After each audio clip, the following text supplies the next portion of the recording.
The first and foremost is that Ali himself was given the knowledge of God completely by the Prophet ﷺ. Okay. And that even though ibnMasood spent 5 years, 4 years, whatever with the Prophet, okay, in maturity and understanding, okay, he spent the rest of his life, okay, 30 years or so, in the presence of Ali. He was a student of Ali, and he acquired his knowledge from Ali, okay, who himself had acquired from the Prophet. Okay. So the issue of him being, very young at the time of the Prophet's passing away, is irrelevant. But this has become an issue because there are people in the Muslim Ummah itself who do not acknowledge the primary status of Ali as far as the knowledge of the Quran is concerned. Leave out Khilafah or anything else. Okay? But as far as knowledge is concerned, that there was no one after the Prophet more knowledgeable than Ali. And that his knowledge was acquired directly from the Prophet ﷺ, okay? Pure and clear. There are many instances that sometimes you may come across in the books, okay, that the companions would acquire something from the Jewish residents of the Muslim world, particularly pertaining to Bani Israel and the prophets of those times, and then circulate it as the absolute truth. Okay. Ali and others differed with it, and said that only those things that could be verified by the Islamic sources could be acknowledged. ibnMasoodibnAbbas was one of them. He would not rely on anything except that came through the Islamic chain.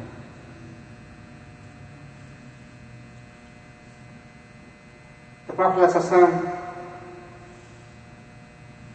himself had stopped many times people from referring to those things. As a matter of fact, in Sahih Bukhari's commentary of Fathul Bari, we come across ibnMasood's speech. He said, "O Muslims, why do you ask Ahl Kitab when you have been given book by Allah subhanahu wa ta'ala himself?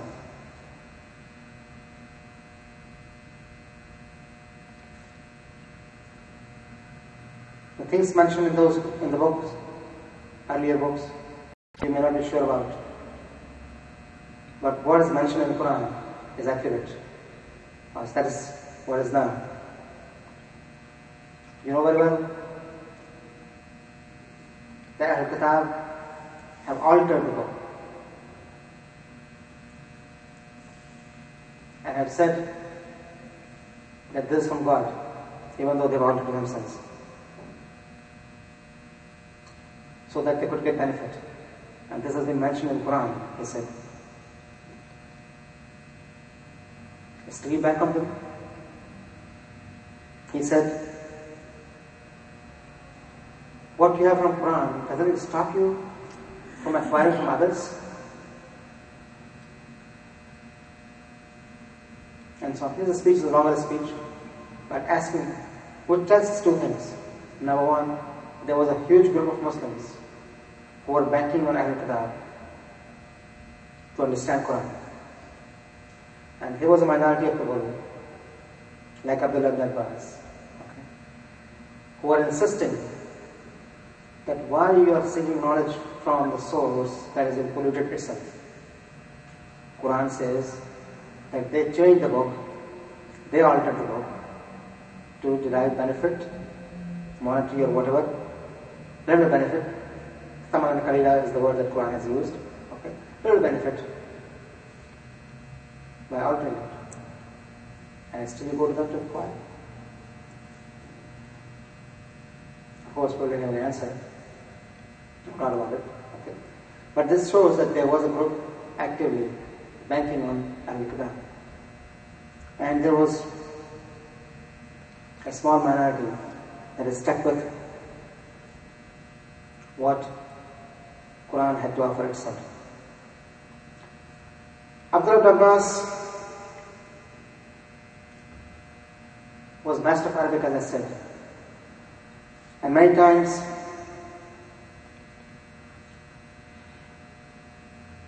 companions would ask him about particular meanings of a word which may have general meaning. And he would answer them. One word conveying different meaning in one tribe and another tribe. And Abdullah ibn Abbas would clarify them. Jalal Suyuti has mentioned many such incidences of discourses of Abdullah ibn Abbas with others. Whenever he would be sitting in his courtyard in his house, there would be a throng of people asking questions about Tafseer of Quran.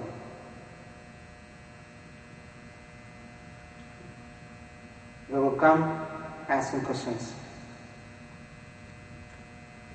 And there were those who tested him many times.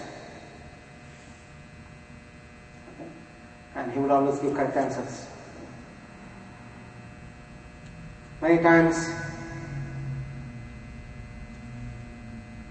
his verdict would be taken by companions to be final, compared to their own verdicts.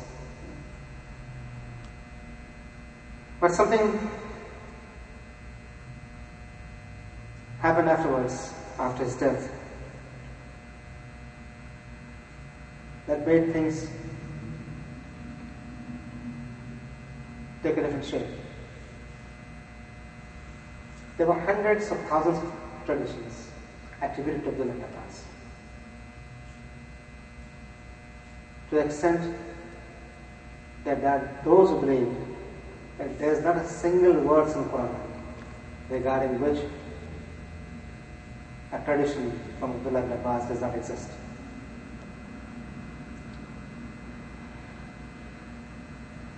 When this happens, of course, there is a chance of fabrication. And people start questioning whether it really came from him or whether it has been attributed to him, and so on and so forth. Then people rely on certain chain of narrators going to Abdullah ibn Abbas and rejecting other chain of narrators. Many times, those traditions of Abdullah ibn Abbas are also taken down the drain, so as to say, which praised a particular group of people and condemned a certain group of people. Particularly those pertaining to the family of the Prophet and so on. They said that these were unreliable because the narrators are unreliable, because the excess of narrations and traditions, because such excess did not happen, and so on and so forth. So they zeroed down on few traditions. And they quoted Imam Shafi'i saying that only 100 traditions of Abdullah ibn Abbas are reliable.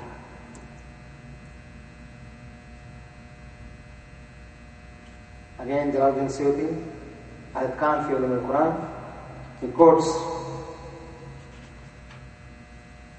from